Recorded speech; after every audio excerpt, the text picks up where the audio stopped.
Looking ahead to start taking these antennas down, this one is KMEG.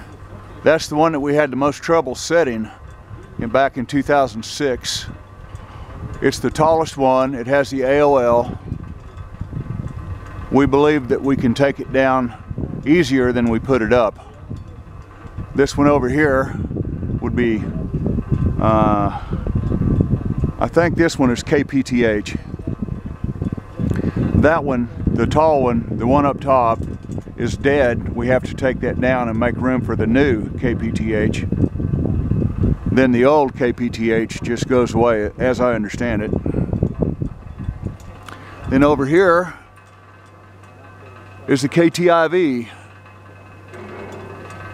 It'll be the easiest one. That'll be our easiest pick. We're going to take that down along with the adapter under it.